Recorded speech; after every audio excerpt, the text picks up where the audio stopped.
It only requires him to travel deep underground to kill an ancient imprisoned dragon. So, hey, do you want to have like your budget float just a little better? Do you want to not have to do so many apprenticeships? You can travel deep underground to kill an ancient dragon. Nice part is he's in order to make your monthly budget pencil. This is a novel by Dave Ramsey.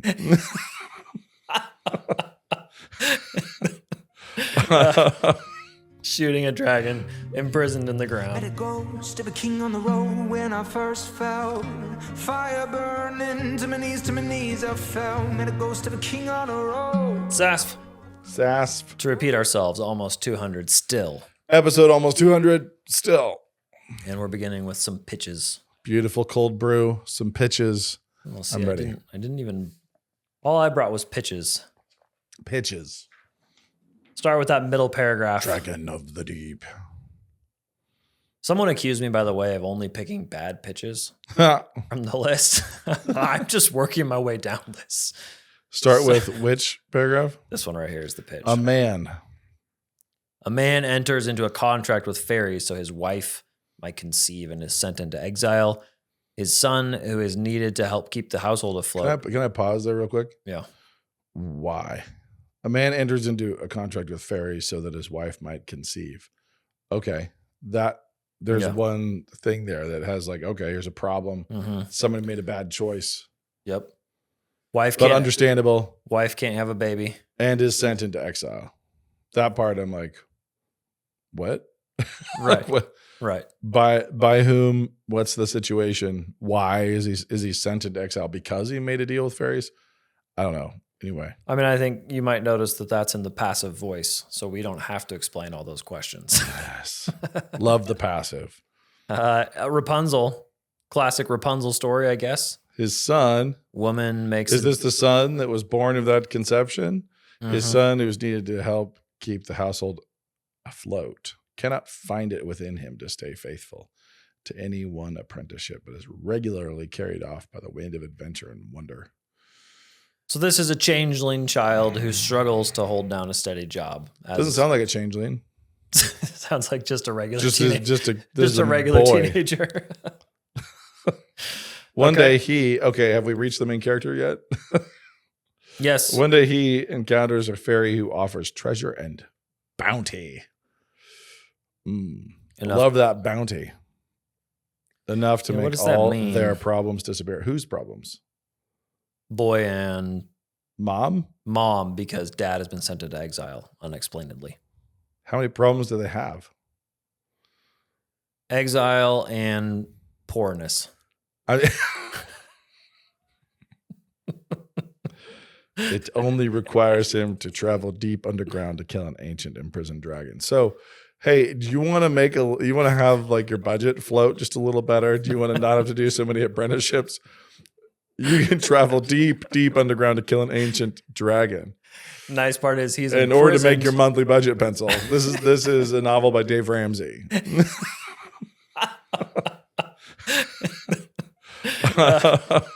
Shooting a dragon imprisoned in the ground. Why are you killing an imprisoned dragon? The poor dragon's already imprisoned. You're the executioner. The dragon's been on death row for how long? The fairy needs someone to shoot fish in a barrel. Fairy's like, yeah, we've got this fish. He's in a barrel. Need you to pull the trigger. Oh. I think right there, just the whiplash of stakes versus dragon killing versus everyday problems of teenage boys.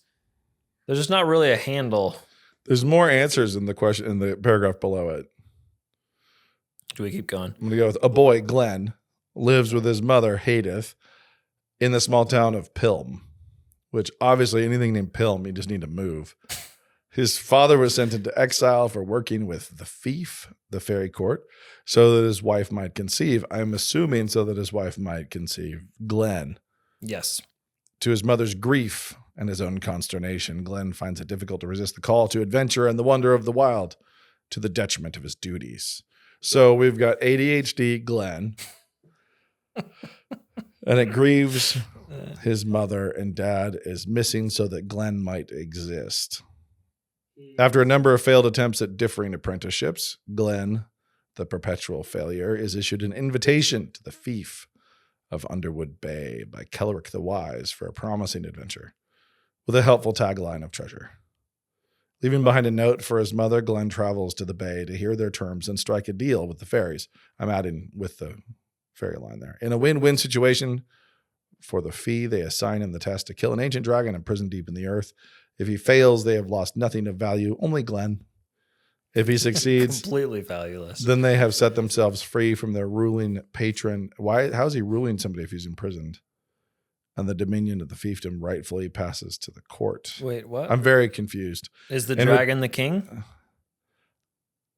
I don't know what's going on. In return, they offer wealth beyond imagination. Let me just say, my imagination. Can imagine a lot of The horizon on my imagination is pretty big.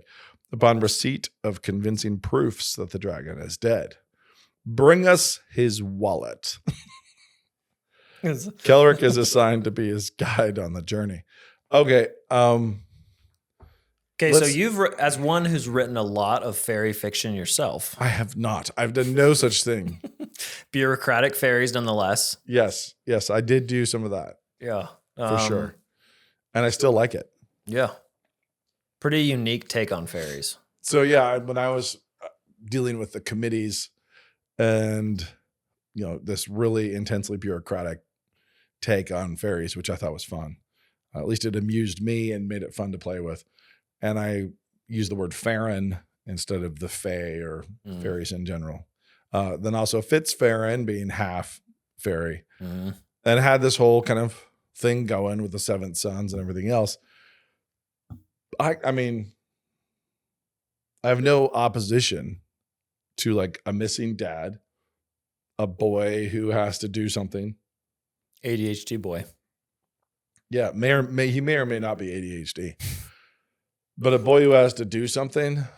And the thing that's funny here is like there's no comment even in the elaboration paragraph about his dad. So his dad is exiled, not dead, exiled apparently by the human world in human society. So it would have been much easier for them just to follow him. Like they would have been free to just go. So there's got to be something else going on there. It can't just be dad lives in Canada and we've decided to keep living in Lewiston, Idaho. We're stuck in Lewiston. He lives in Canada now. In Pilm. In Pilm. And yeah. You could have gone there. Glenn, dad's whole purpose, apparently he cared so much about having a child that he's willing to jeopardize it all. Do this and get exiled, but then he's just not around. He's not sneaking in. There's no breaking of the law at all to even see him or be a part of his life. That's weird. Motivations are kind of screwy. And then we pivot further, and this is kind of that layer what if further, and there's a totally disparate, unrelated situation. And that totally disparate, unrelated situation is a problem. Like there should be some kind of general coherence between the friction and the difficulty at the outset, the rock and the shoe of the reader and the main characters at the beginning of the story, and the actual quest that you end up setting Glenn on. So there's a dragon. You're saying right now that whole start functions basically just to get the dad out of the way and trouble for Glenn, which is not a good way to start off a story. So the story doesn't start until there's a mother and a son who's distracted from his apprenticeships. So therefore he needs to go down deep and kill a dragon that's in prison. But yet somehow rules the fairies. I think so. There were not proper names or so I do think clear nouns. You know what what seems like a lot of prospective writers are focusing on plot problems. They're like, okay, I want to have my kid go underground. You immediately went to motivation of characters. Yeah. And that's where we have no idea.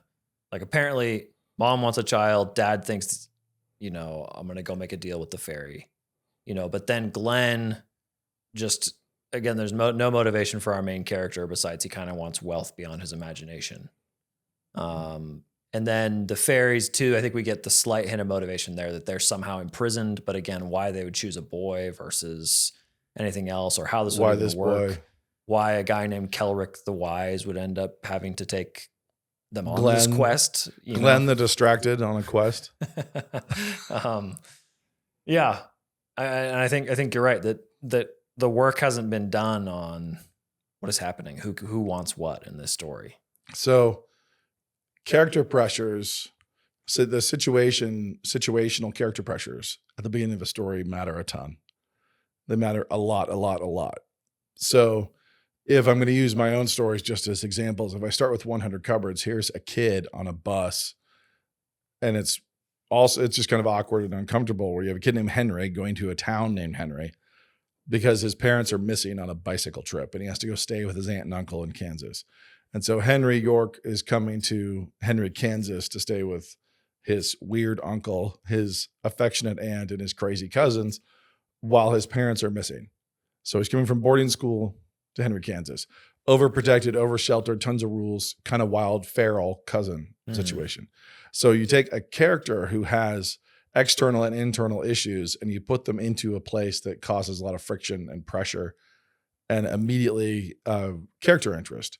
So things are wrong, there's things to solve, but it's really the kind of the clash of these two things. And of course, the fact that he's going back to the place where he is actually from, and he doesn't know that he's actually not just from Henry, Kansas, but he's from this particular house. This particular farmhouse is where he entered this world. Then I have all this stuff to play with and explore, and who are his real parents, what's his real world, and basically all the traditional who am I, like the big who am I coming of age story. With Ashtown, or I could say with Tom Hammond, you've got a missing dad in Lee Pike Ridge. He's living with his mom. He's really, why is he ticked off? He's ticked off because there's dudes pursuing his mom. So this is an Odyssey situation. He's a Telemachus character. He is in this house with his sweet mother who can't quite handle him. And he's all frothy because there are suitors. There are these men pursuing his. And he's too young to step into his dad's shoes. Yes. He's not strong enough, big enough to step into his dad's shoes and protect his mother and to make all these guys go away. And he has friction with his mom even because how could she be entertaining, these suitors? So you have character pressure, and then you have this inciting incident. So this inciting incident drops in of like he's floating down a stream on a big chunk of styrofoam, inspired by true events, something I did with my friend Joe Casebolt in elementary school. It was great fun. And he gets sucked under a mountain. So the stream goes subterranean, he gets pulled in, and now it's a survival story, but a survival discovery story. And ultimately is the journey of a kid becoming his father's remains, like actually stepping into his father's shoes. So I have character friction for a boy. We can all immediately relate to the character friction of a young boy who's missing his father, watching his mom be pursued romantically by other men. And that just like what that creates in him, like the baking soda volcano of character pressures that he's having there. With Ashtown, I've got a brother and sister with an older brother who's trying to parent them, living in a rundown motel they can't possibly maintain, but they've inherited, while their mom is in a coma in a hospital and their dad is deceased. So same thing, all these character pressures that come to bear, then inciting incident rolls in. So one of the big things that we have here, if we look at the story, is we're missing this pressure cooked character situation, and then the lightning strike, the inciting incident. Right. So what is this catalyst? What is the inciting friction that kicks in here? And they'd say the problem is he just keeps having trouble at work. Yeah. I mean, like he's distracted at work. Yeah. He's a teenage boy whose dad is missing, but okay, not dead, not stuck in the world of the fairy, but his dad was exiled. And I assume you could just travel to see him. It's like, but his dad's over there. So mom and dad are split up. I live with mom and I'm kind of distracted at work. Not a pressure cooker. Yeah. We don't have the pressure cooker. Yeah. What's the inciting incident? The inciting incident. Can you even think of one from what we just discussed? I mean, he just goes to the fairy court. I mean, I guess Kelric the Wise, I think. Right? Yeah. So the inciting incident, the closest thing is the fairies offering him a job. a gig. Right. It's like, okay, we gotta do better. Yeah. We just need a strong like propulsion. So you need that ignition in the catalyst in the inciting incident of a story. We just got to have that key turns, the engine starts, and we're going. And all the character frictions and the character stakes that have been set up prior to that now come into play. They all start colliding and boiling in interesting ways. But that inciting incident is the thing that is the propulsion that sends them off on the And that's a little different. The plot. I mean, a lot of people I think are writing these as fairy tales instead of trying to figure out the motivation. You know, they're much more comfortable. Well, they're thinking structurally. They're not thinking in terms of they're the contents of the characters. I mean, because I'm thinking through, this is clearly sort of a Jack and the Beanstalk type thing. The frazzled mom, like, Jack, why won't you? You know, he trades the cow for 5 magic beans. But even that's the inciting incident that happens. Yep. There's some real frustration there. He's not just distracted. Jack is this idiot who believed in magic beans. Right. And then, of course, we have the launching going really clever that it goes upward instead of, I don't know. It's just that fairy tale is pretty, it has a lot going for it. So what's the inciting incident in Harry Potter? He gets the letter. Yeah. Right. And they keep coming. Right. He's got this invitation to the School of Witchcraft and Wizardry. And the pressure cooker is, here's this kid who's an orphan living under the stairs with his fat relatives who abuse him. Right. And yet suddenly these people know of him and are sending him letters, inviting him off to this, this crazy world. So he is not this strong, masculine guy who's out, swaggering and starting to mow the lawn across the street and then quitting and getting distracted like Tom Sawyer. He's not, Glenn is like a little bit Tom Sawyer. There's just little ghosts of Tom Sawyer there. But Harry's not that. Right. Like, Harry's in this pressure cooker. Yeah. And then here comes this thing. I'm thinking of Book of 3 with Taryn. He wants to be a prince, is very irresponsible, but his whole job is to take care of a prophetic pig. And then inciting incident, pig prophesies. Which is a really funny situation. Right. The pig prophet, and you're stuck just being the pig keeper. Right. And he does not believe in the pig. So you have the one who does not believe in the pig tending the pig. The whole Prydain Chronicles. Yes. So yeah, Prydain Chronicles are worth reading. They're really unique. My boys are working through them, and I was just reminded of how much I liked them as a kid. Like, I read them so much, and it's so serious on the line, but then when you tell the story, it's so pretty funny. Crunching and Gurgy is hilarious. It is. And actually, that's a series that kind of snuck in there with Narnia and Lord of the Rings for me. Right. In that 4th, 5th grade space. Yep. It was like, this is funny. Yeah. The Black Cauldron. Yep. Some great conceits in there. For sure. So you think about what propels a character, that inciting incident's a big deal. But all the character pressures have to be in place. Your situational, pressures have to be in place.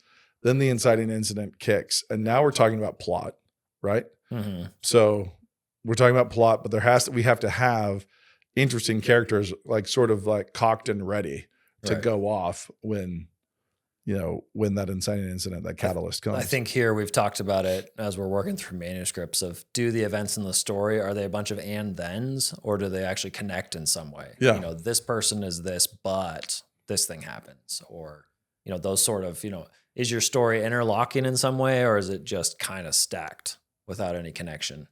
And I think here we have, there's nothing wrong with being a dragon executioner, but also how and why. Yeah, what's going on? And how is it connected to your exiled dad and your mom's barrenness? And in a pitch, exactly. And in a pitch, you don't need a ton in the kid. You don't need a ton in the character. Just enough that people are like, yeah, okay.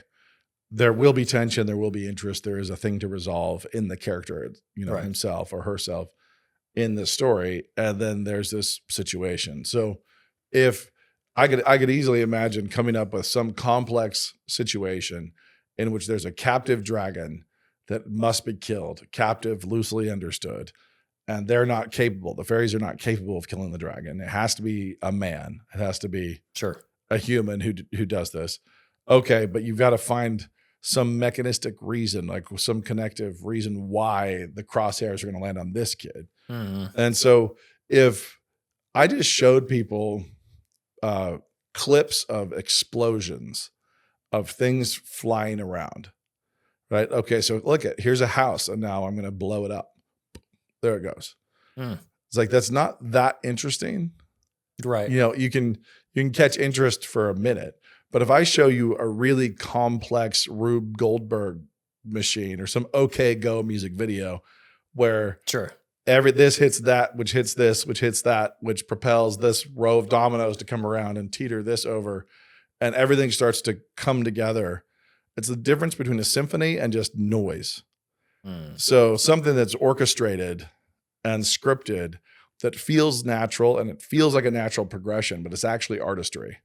It's not just random noise, and it's not just a house that blows up. It's all this causes this, which causes that, and this propels here. And then sure, that's good. All this correlation and alignment. And you can sit there and stare at dominoes falling, which unleash this little ball that falls that causes this log to drop, which launches this rubber frog up, which right. Releases this next thing and the next thing. And you could watch that and be interested. Right. But that's just spectacle. Now we have to care about the character, and we're going to send a character through that. So if you really want to make people like watch the whole thing or read all 500 pages, whatever it is, they better care about the character. And then you're going to send them into this complex symphony, the symphony of circumstances and everything else. But it's got to be orchestrated, and it's got to all make sense and not just be random. So that inciting incident hits, and it hits exactly this boy who's ready to pop off, or who has massively struggled with whatever it might be. Fear, focus is less interesting, but whatever it might be, he's got some issue, and this is going to require him to grow through it very, very specifically and then go do this thing. But all of it's got to kind of ricochet and go in a way that is controlled and makes, by like late in Act 2, makes all the readers think that you've lost all control. Yeah. And they cannot see how this would all come back together. Right. They just, you want to get them there, and then things start to seam back together, and the dominoes come around, and the next thing drops, and you bring this resolution. So all of it comes back together and is resolved in a way that hopefully most of your readers couldn't see coming. Right. And it's not like all riddles and puzzles, but if people at the end of your book aren't saying, I don't think he can land this, then you're doing it wrong. Yeah. It's like, and that is the hardest part, is trying to land it. I mean, absolutely, it's the most difficult. Right. But you do want to propel your character that everybody cares about. They all have to care about the character. They have interest in the character. They have connectivity to the character. They relate to the character, and then they see him go into this chaos. And then the chaos is actually not chaos. It's orchestration. Right. And there's all this activity, and it progresses and builds until it starts to feel like chaos, and then it seems all back together. So if you do have, here's this kid, and he doesn't have a dad, and he's distracted. And once upon a time, fairies offered him a bunch of money and needed a job done. I don't care about him yet. And you should start to feel that and see that even in a pitch. You can be like, yeah, okay, I can feel that kid. I can connect with that kid. And the fairies, what are the stakes? Yeah. Why do we care? What are the risks? This is very pedantic of me, but his name's Glenn, and it's about fairies, and fairy Glens are always, I don't know. It keeps breaking me out of the fact that his name is Glenn. Yes. I may as well name him Roger. Yeah. Something funny. Yeah. Well, I'm reminded of the multiple Franks. Yeah. Yes. In your story. Yeah. And on purpose. Henrietta, Henry, and then Frank. Yep. Fat Frank. Yep. Keep the Franks rolling for sure. Not just once, but twice. So when people are thinking about a pitch or how to put a story together, it's like you start with somebody. Let's think about the Matrix. Bored dude suspects there's more. He's doing some side hacking. He's a programmer doing some side hacking. And, the inciting incident is this like barge, right? It's a complete barge. People from outside come in. They're like, you matter. Mm-hmm. And then the villains come to try to kill him, proving that they're right. They're interrogating him, put the bug in him.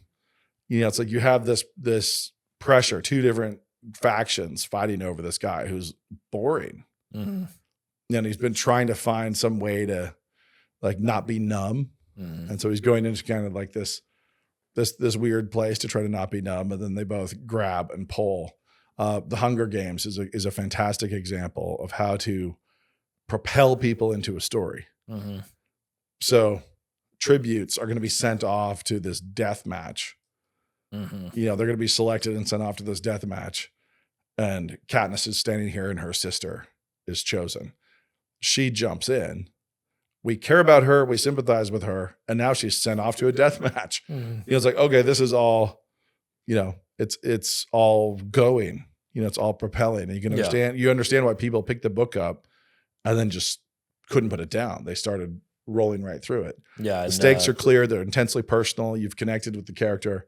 Suzanne Collins, Gregor the Overlander, you know, another one of your little sister escapes through a hole in your kitchen and you end up in a giant kingdom of bats fighting rats, you know, like, you know, just it's fun stuff. Yeah. It's, when it's done well, you can look at some ideas for stories and you can be like, man, that's terrible. I think I've talked about this before. Then you give it to somebody good and they can do it. K-pop Demon Hunters. They can do it and you're like, oh, wow, actually you spun gold from straw.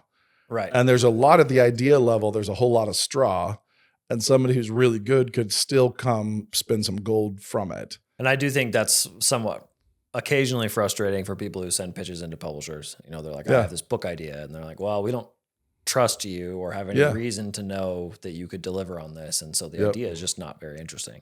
Ideas themselves, you have to have it really kind of pop. Mm-hmm. You have to something that really, really goes. And the idea in the pitch has to be ready. Like there's just these hook moments. And so when you're pitching people, executives, especially in Hollywood, then it's all about the high concept. You know, the high concept is what hooks them. Like, oh, I see all of the potential. I see all the potentialities for what could come from this kid and this inciting incident that launches you into this world. I can see all of that. Will you do it well? I don't know. That's actually pretty hard too. Yeah. It's so a publisher, when you send a query, if they love, oh, wow, I like the setup. I like the structure. I like this pitch you've given me.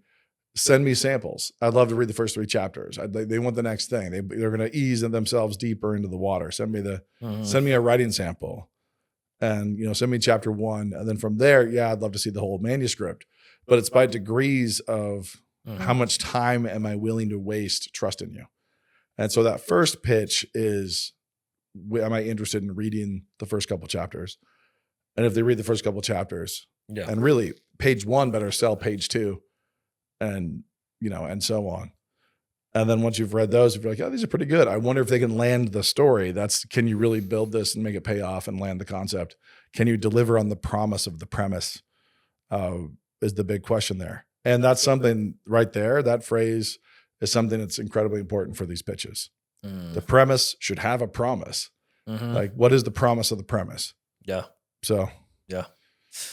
Nice. Now something entirely different. We'll do one more pitch. Good. Paul of Arabia. My pitch is a series about Paul's lost years in Arabia, figuring out his ministry to the Gentiles. He reads Isaiah 60, which triggers an epic quest to Petra, Hegra, and beyond, meeting with Jews and Gentiles, Bedouins, and city builders, eventually drawing the ire of the king of the Nabateans. I'm asking you because you have done stories based on the Bible as well. And here we have a similar Apostle Paul. What would be your angle if you were to do a movie about the Apostle Paul? A movie would be in the book of Acts for sure. Just because there's so much leveling and. Yeah, but this is, I mean, it's not a pitch, but it is an idea of like, hey, I want to write a story about Paul's lost years. It seems just really dangerous to me.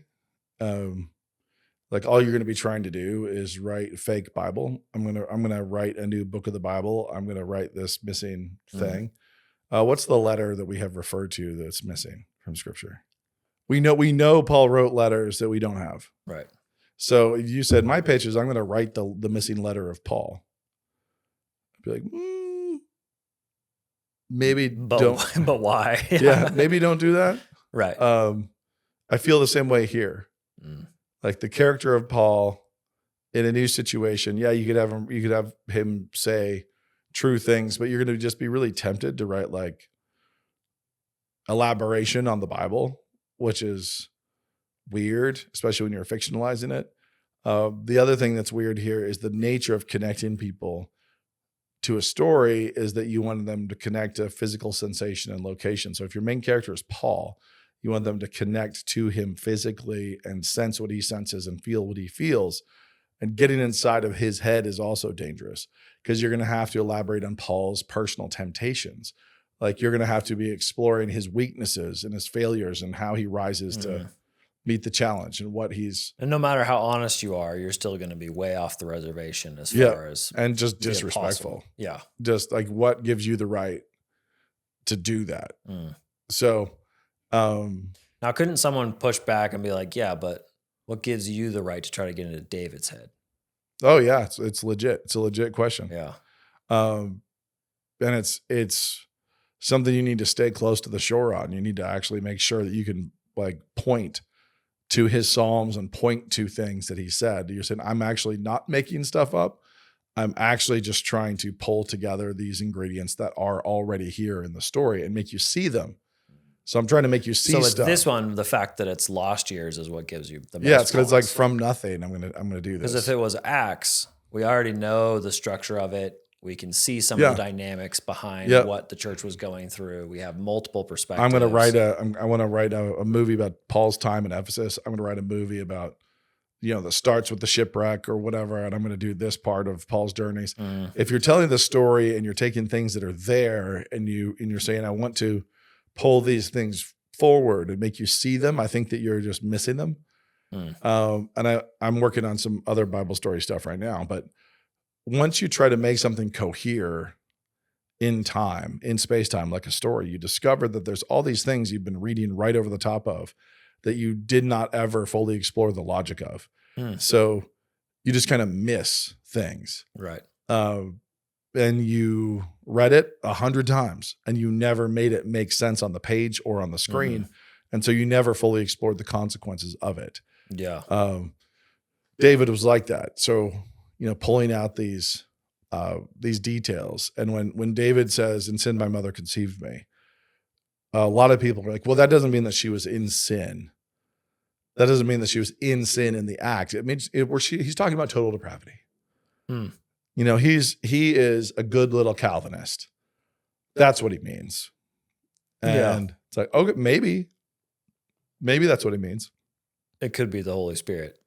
Maybe this is, trying to put a doctrinal. Maybe this is actually an echo because in sin, Christ's mother did not conceive him. That just wasn't the case. So, and of course, that could be what's going on there. Or it also could just be that in sin, his mother conceived him. Yeah. It's like, and then you can go around, you can find places where David is really full of doubt, where David is full of self-loathing, where David has a ton of confidence. You can realize where his brothers hate him, apparently. Yeah, his brothers really don't like him. Yeah. And then people immediately start to project the story of Joseph onto the story of David, but that's not what's going on because Jesse doesn't like him either, and Jesse doesn't favor him. So there's no favoritism coming there.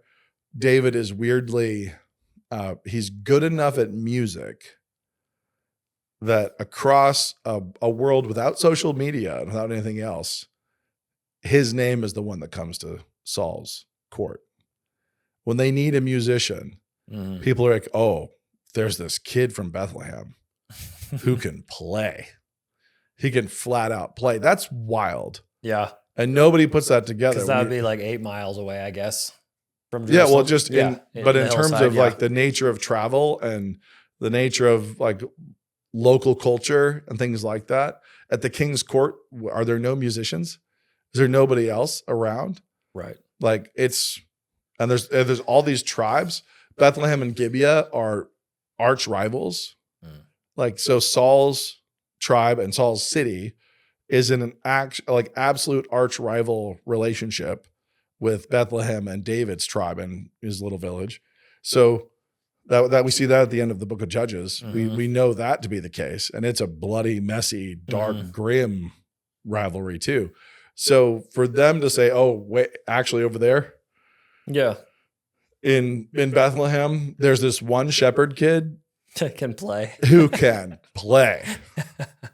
That is amazing. So if you start putting these details together that we have from scripture and you realize the story, the mechanics of the story kind of rise into a different kind of visibility. They become apparent. So I think telling stories like that, it can be really fun.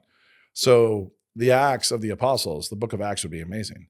It'd be amazing, an amazing series. And I think that it's likely to be made given the success of Bible stories and The Chosen and everything else. Right. So, I mean, however, with the apostle who wrote most of the New Testament, I would be really hesitant to go just make up stories starring the apostle Paul. Now you could do it. It's not immoral, but you just have to do it with intense caution, care, and ability. You'd have to be really, really good at what you do to make sure that you're not just being flippant and disrespectful. Yeah. And obviously trying to preserve something that wasn't preserved for us. Yeah. And writing pre-conversion, Paul would be much easier. Okay. Yeah. Because you're not actually, you are told what he was like and you are told what his struggles were. And he did help facilitate murder. So you actually are on pretty solid ground there when you make him a big old canker sore of a human being there. But what he's tempted by, what are his temptations? What are his failings? Again, you're going for motivations. We have to understand. Yeah, exactly. What are his temptations and failings as an apostle? That's tougher. Did they exist? Yes. Do we know all about them? No. Do we know about David's? Yeah, we do. Like those are on screen. Like they're on screen for us, and they're on screen for us his whole life. So anyway, this is one I look at and like, I just can't imagine doing it. I'd be scared to do it myself. And I'd be more likely to say, write some fictionalized scenes from Acts. Yeah. Like write short stories as opposed to trying to write novels, like write short stories that are actually just set in the book of Acts where you have material to work with. Yeah. I guess, how do you feel about like Quo Vadis and some of like the Silver Cup and some of those like. Hated Quo Vadis. Yeah. I think it's interesting. I haven't seen it in forever, but. Yeah, no, I mean, it's interesting to go back up to I never read Ben-Hur, I guess. Yeah. Ben-Hur's pretty good. Yeah. I never read Quo Vadis. I only ever watched the horrible version, poor man's Ben-Hur. Yeah, I can't remember I think I read The Silver Cup, I remember, which was very Roman related, obviously Catholic as well. Ben-Hur's pretty good. Yeah, because it's trying to hang it's cornball. It gets a little corny, but I understand the respectful way in which it tried to avoid coming in and telling the story of Christ directly, but telling the story of, of people nearby. And his transformation and getting the historical fiction stuff we like. Yeah. Could that be done with this? I mean, Paul, I guess. Sure. Take Paul's nephew that saved his life and try and tie Paul's nephew into the story of Acts, perhaps. Yeah, something along those lines. Yeah. Yeah, you could do something like that. It would take a lot of ability and a lot of historical research, but it could be cool. Yeah. Well, I do think the Ben-Hur guys and Quo Vadis didn't worry too much about the historical research. No. They just went basically on togas and triremes. Yes. Yeah, for sure. Okay. Awesome. Well, I mean, that's a good start. I did want to follow up on your thoughts. Speaking of story, it feels like the Kirk Memorial, the Charlie Kirk Memorial. Yeah, was a moment. Was a real moment. It was a moment. Put a capstone, or I don't know. It feels unavoidable in our current nation's dialogue. It's a wild inflection point. Yeah, and it feels like that has to be ascribed to story. Just the fact that he was shot and the way that I don't know. It just seems to me that that's what's happening right now. But I did want to pick your brain on it. Yeah, the Kirk Memorial was amazing. I didn't watch all of it. I did watch a lot of it. Yeah, I was on the road, And it was really striking. It was obviously, I think it was really striking for everybody. Mhm. But one, I'll say a couple of takeaways that a few people may have noted. But one is that the people who don't mean it, the people who don't mean the Christ is King proclamation, because the proclamation of the gospel was like, that was the marching, those were the marching orders. Everybody was told this is what we're Yep. doing. But the people who don't mean it have to pay lip service to it. Mhm. And that tells you about the center of gravity and where power is.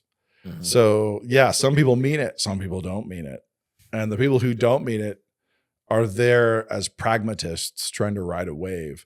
But it tells you where the power is, where the wave is, and this is the wave they're trying to ride. So there was a time when showing up and openly, proclaiming the gospel would have been a wild, wild thing to do for people who Yeah. didn't, for people who meant it, let alone people who didn't mean it. So to get people up there, some of whom clearly meant it and some of whom are a little more wobbly, was incredibly notable. Yeah. It was notable because this is where the mojo is right now. This is where the power is in the country. Yeah. And the power is gone from, just gone from the old, the old fortresses that are just falling down into ruins. Late night TV, is this tower of power Sure. from decades ago and is just decayed. Like 100,000 a night Yeah. or whatever for Yeah. one of the largest. 120, 120,000 for, it's Yeah. just absurdly nothing. It's just And then nothing this versus was watched 100 million. 100 million eyes. Yeah. So 100 million different devices.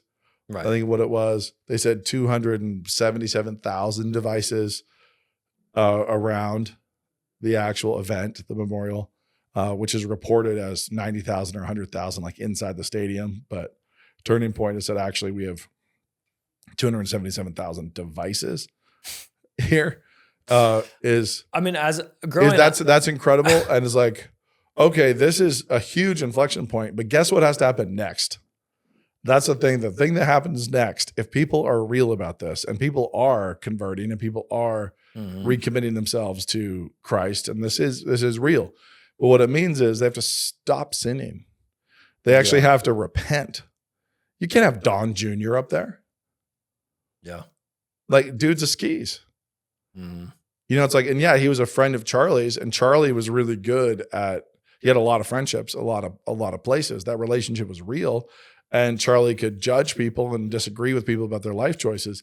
But for this to be a revival, people like Donald Jr. and Donald, everybody is going to end up having to repent of sin. Mhm. And when they start repenting of sin, turning away from sin and turning towards Christ, now this thing's just an inferno. So this feels like that inflection point into revival. Mhm. It does feel like that, inciting incident that we were talking about earlier. The murder of Charlie Kirk is an inciting incident, Right. in a massive story that's happening. It's going to play out in millions of different lives. How it plays out, there's going to be all these different stories. However, one of these options is a bunch of lip service Yeah. paid to a big tent GOP approach. Yep. Kill the prophet, make a statue, Yeah, build a statue to the prophet and then and move on. Charlie meant it. Charlie was Yep. real. Charlie was devout. Charlie, his faith was authentic. And so obviously is Erika's. There's an authenticity at the core, and there's authenticity around some of the other speakers. And there's authenticity around a lot of the people who are following, trying to follow Charlie Kirk into faith, which is fantastic. But it can't stay here. I think it's very obvious that you can feel the pressure between the two sides. So when President Trump says Charlie loved his enemies and wanted the best for them, Yeah. I hate my enemies. And I love actually the want the visibility worst of for that them. difference. Yeah. That right there felt huge to me. Yep. But that wasn't Donald saying, and I'm wrong. No. It was very much that, like you said, it's And was he kind of joking? Yes. Yeah. But was he kind of joking and meant it? Yes. yeah. Yeah. And then talking about how I'm going to, clearly he's feeling the fact that Charlie's different. Charlie's better than he is. He actually Yeah. even was talking about somebody Right. being his superior, which is not something that Trump does. No. So he does not talk about other people being better than him. Right. So he was acknowledging that Charlie is better than he is.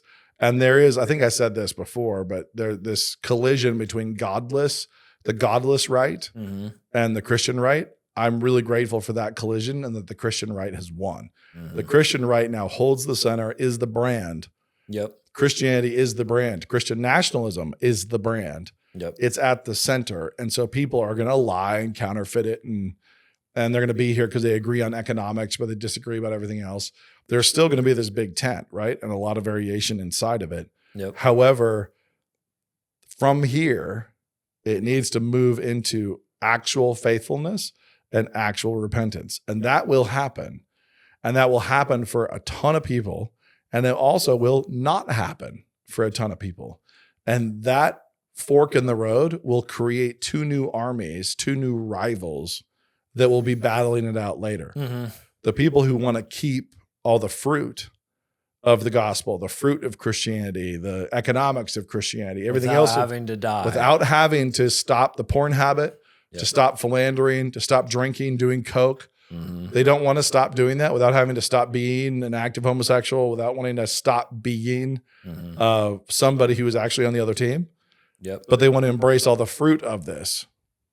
They will go one way, and the people who actually repent and turn will go another way. And for a while, they will coexist.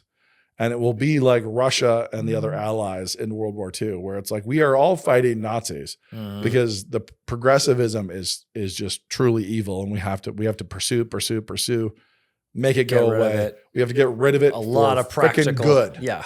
We need to get rid of it for good. Yeah. And then once we have, we'll look around, and there's going to be two different armies. And there's going to be people who want all the benefit and all the fruit, but they don't want any cost. They don't want any cost to themselves in serving Christ and following God at all. And then there's going to be people who are, turn my phone off here, people who are actually doing the opposite. Yeah. And so this is a huge moment. It's a powerful moment. I'm grateful for it. And yet downstream, I can see the next series of rapids. Like there's for now, the gospel and Christianity and is at the center and has won the struggle internally in conservatism. Yeah. But downstream, we'll find out. Yep. There's a lot of story left. Growing up I told my kids, I hope you remember this, because all the way up till now, I remember mostly the most public conservative Christian thing that happened was the prayer breakfast, and it would be with rabbis and occasionally, I think even Islamic. Yeah. And that's what was happening before this. And here my kids just saw how many different secretaries preach Marco the gospel. Rubio popping off. Yeah. It's also helpful to see some of the evangelicals be powerful and some of the Catholics be powerful. And there's an authenticity. There's a genuine sincerity in some who follow Rome and some who are protesting, the Protestants and the Catholics. But there's also, on both sides, people who have no clue. Right. And are just here for the power and the control and for the winning. And that'll be the case among Protestants. That'll be the case among Catholics as well. So it's wildly interesting. Hearing Tucker just gospel for 2 minutes, having him get on Kirk's podcast and do Jesus for 2 hours. Yep.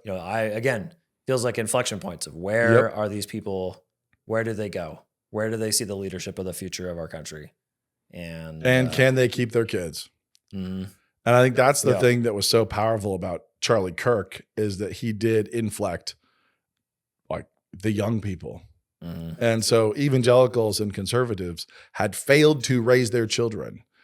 The left and progressives had successfully taken over all the daycares, all the babysitting. And I mean that from universities to kindergartens, had taken it over and were catechizing all of the evangelical children, all of the conservative children for the most part, in the gospel of progressivism. And Charlie successfully invaded and like pulled a bunch of people out. He diverted a ton of people. I was talking to a non-believer, young man, great kid. And he's, I won't say too much to identify him, but he's just a great kid, American, not a Christian, didn't grow up in a Christian family, wreckage of a family, very liberal. And he said, I started watching Charlie Kirk and I don't even remember why, but now my family's conservative. Wow. Like one kid. Yeah. And the parents and the others all kind of wagged off of that one point. None of them have converted. None of them have come to Christianity yet, but they're all kind of curious, like looking around with curiosity. And, like that is not atypical. There's a ton of people getting Bibles. There's a ton of people trying to get serious, trying to figure this out. And that's fantastic. And the harvest is going to be great. And the story is not over. The rapture was not today. Yeah. The knowledge of the Lord will continue to cover the earth. And meanwhile, while we do this, there's also idiots and morons and all sorts of people inside of Christendom doing everything they can to blow up what they've been given. There's people who are just stupid. Yep. And so they think this is the opportunity for them to like get even weirder. Onboard their pet issues. Yeah. I thought Just say Erika's the speech dumbest was stuff, fantastic. Her challenges to men, her challenges to women. There's a bunch of people who are like, I'm right. And now that a bunch of others are joining me, I need to be even more right. I have to go even further right because for some reason, left to right is being seen as winning. So if I can get all the way far, far, far, far right, instead of realizing that the world is round and then now you've joined AOC on the other side. Horseshoe theory. And you and AOC are down here now together. They think that they've somehow like scored higher on a test by being more and more and more extreme in their views. Yeah, I mean, it's based on reaction, right? We've talked about that. It's like, I've been getting the right reaction from the right people for so long that if I stop getting the horror. So when conservatism wins culturally, people who have been affirming the consequent, people have been affirming the consequent and have been saying, when I say stuff on Instagram, people are shocked and outraged. That's how I know that I'm doing a good job. Yeah. And let's say that you've been sticking to the truth and people have been shocked and outraged. And all of And a then sudden, eventually everybody joined you at the truth. Everybody's here now. They're all here. But you have programmed yourself to think that you need shock and outrage in order to know that you're doing something right. So you've affirmed the consequent. If I'm doing it right, people be shocked and outraged. And for a while, that's true. And then suddenly everybody's here now and you're like, I must not be doing it right. I need to get crazier.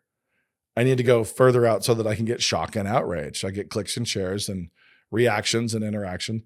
And people who program themselves that way are not made for winning. They're not made for success. And so as we win, there's going to be a whole bunch of people who've been just living off of shock and outrage and liberal tears on social media that suddenly won't know what to do. They can't get that traction. They can't get that shock and outrage. So they have to turn the dial to crazier and crazier and abandon the truth. Like and move, all the way off to Looney Tune land. Yeah. So, and I'm watching it happen. It's happening all over the place. Well, this changes tack a little bit, but after John Elliott was killed, his wife, Jim Elliott was killed. His wife had a very successful and very, without compromise, long ministry of edifying. And it does remind me of what the huge task in front of Erika and the Turning Point crowd of just, you've been handed legacy of your husband. What do you do? And it sounded like they had a team built around it, but it's another huge moment of like Jim Elliott style. Yeah. But this is all a version of like, hey, there's 5,000 people here. What are we going to eat for lunch? And Christ feeds the 5,000. So we're here in a place where it's like, what are we going to do? Right. What are we going to do with all this success? What are we going to do with all this winning? Well, we need to double down and we need to push farther and we need to push truth in the gospel into every corner of our society. And we need to win. Right. We need to win in the institutions and win everywhere. Push this as far as we can. However, are there going to be crazies? Like, there's going to be a huge group of people. What are we going to eat for lunch? It's like, well, God's going to have to provide. Yeah. And as far as it goes, there's also going to have to be a lot of refining and maturity. And there will be factioning. Factioning will be happening on the right, like it always does. But that's trouble for another day. We'll save that for later. And for now, we can just rejoice that service was phenomenal. The gospel was preached, that the human powers, like human princes, the magistrate came and they bent the knee and they affirmed the lordship of Christ over and over and over again. And it's something we can hold them to. I mean, Yeah, as much it's as wonderful. we can. It's beautiful. It's strong. And whether it was done for false authentically means, or in pretense, Yep. Christ was proclaimed. And that's straight out of the And Bible. that's straight out of Paul. He was proclaimed, and that was glorious. Yep. So now we want to capitalize on it and go, go, go, go, go. Don't be disillusioned and full of despair later on when there's still a fight to be had. There's still friction because we still live in a story, and there's going to be another chapter, and there's going to be another. And I mean, I think we're still in negative world in some yeah. way too. You know, it's not like all of a sudden Christianity's back. But we're going to win. But we're Like there's this realization of like, oh, we can win and we're going to win, and this is big. And so we push. But the next time Republicans lose an election, yeah, don't despair like the truth Like somehow, Jesus lost. Jesus didn't. Like the truth somehow was disproved. It wasn't. More story exists, but for now we can rejoice that happened and that God once again brought good from evil. What man intended for evil, he intended for good. And he's taken Charlie's death like Samson, and he's had a bigger impact in his death than he had in his entire life. And his life was impactful. right. So I think Charlie is a perfect kind of Stephen Samson hybrid. I talked about Stephen because he's out there arguing. He's uneducated. He's not trained himself, but he's arguing and winning, and people have to kill him to make him shut up. Mm-hmm. But like Samson, in that moment of death, he did more damage to all his enemies than he had done in the accumulation of his lifetime. Yeah. So to die faithfully the way he did was more impactful Yeah. than And I mean, hundreds and thousands of campus visits. right. And I keep harping on Jim Elliot, but that tribe doomed themselves. The pagan gods of that tribe doomed themselves by killing him. Yep. And America's quite a bit bigger than, I can remember, the Arakawa or whatever their name were. Quite a bit bigger, but still It's just as doomed. just as doomed. Yep. And we can hold God to that one. And our sacred, and these are our sacred people, these little sacred cows that we have. Yeah. You know, they're part of the holy sect of progressivism. Oh, the trans and everything else. Yeah. And they're like the most devout of the, druidical worshipers in this pagan society that we have. And they thought they could silence the gospel. They thought they could silence Charlie this way. And of course they could not. And it just amplified it beyond all reason. So over 100 million people watching this service, the number of people converting, coming back to the faith out of this immediate moment, take however long it was, 13 years of Charlie's ministry, 13 years of his work, and just 10x that overnight with his sacrifice and with the faithfulness of his wife too. He married well. And the fact that he did what he did, laying his life down, and then that she stood up and did what she did, makes it so much more powerful. So yeah, when we did rhetoric at NSA, we studied speeches. You know? And it was interesting to look at it through that lens of like, this speech, I think, has the potential to really last because of the moment around it, her ethos. Yeah. The story. So when you talk about, and I was actually off at a conference talking about exactly this, but you have the three types of proof and a lot of intelligent, and actually Charlie Kirk in his youth was one of these people who was guilty of this, thinking that logos was the only type of proof, logic, reason, data, stats, that was it. But ethos and pathos are also parts of proof. Your credibility, your authority is part of your proof. Because ultimately the question is, can you obligate somebody else to believe? Can you compel belief? Are you powerful enough that when you speak, people are moved? Like when they are moved, they're not moved by data. They're not moved by stats. They're moved by a cocktail of logic, reason, also authority, credibility, ethos, and emotion, sentiment in pathos, and all three. So when Erika walked up, she was pegging the meter in ethos and pathos before she began saying anything. Right. So before any of her reasons, before any of her logic, before any of her actual common sense came out, before she spoke at all and said anything like, I forgive him because of what Christ did. And that Charlie was literally working for that kid. Yes. I mean, wow. No, that turn, when she's like, that's exactly the kind of young men that Charlie was burdened for and trying to save. Wow. And so she's saying this, and that's all logic. That's all, her reason. But she's saying it from a platform of just a pegged meter of pathos and ethos. And so what that's like is it's like making your hand into a fist and trying to punch somebody. That's your logic. But then actually like wrapping your fist in steel, bracing your arm and then having it powered by a lightning strike. It's like with Ethos and Pathos. Yeah. So when she does that, it's not just a woman's small fist connecting with the jaw of secularism and unbelief. Now it's that plus all this strength and power that it comes with. So Ethos, Pathos, Logos combined, she could not have done a better job on the Logos side. And she did it from a place of incredible power, Ethos and Pathos. So I think that speech by itself made the event. And whatever people might want to quibble about around any other thing around the periphery, that right there was where the fist met the jaw. And it met the jaw with incredible power, way beyond human power. Yeah, we've talked about being obligated, and I think that's the clearest example. It's not that, sure, some idiot on Twitter can not be convinced. Yeah. But she seems too calm. This seems staged. This is probably Mossad killed him and she was in on it. Yeah. So that's how crazy they have to get. But that obligation right there is what you're talking about with rhetoric. It's like, yes, you must believe what she said. You don't get the opportunity of not. You do not have the choice. For you to turn your back on her and say la la la la, put your fingers in your ears and not listen to this woman. Yeah. You are guilty. Yeah. When you sit there and you listen to her speak and you see it with the testimony added, the testimony of the emotional situation, the testimony of her credibility, her authority in that moment, and the logic of what she's saying theologically, everything else. Wow.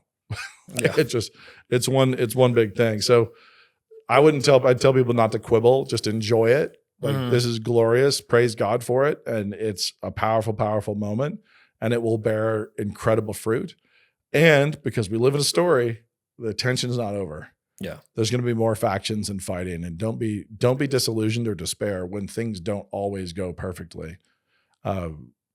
Just take the fairy deal, go down to the caverns and kill the imprisoned dragon. That's the end. There we go.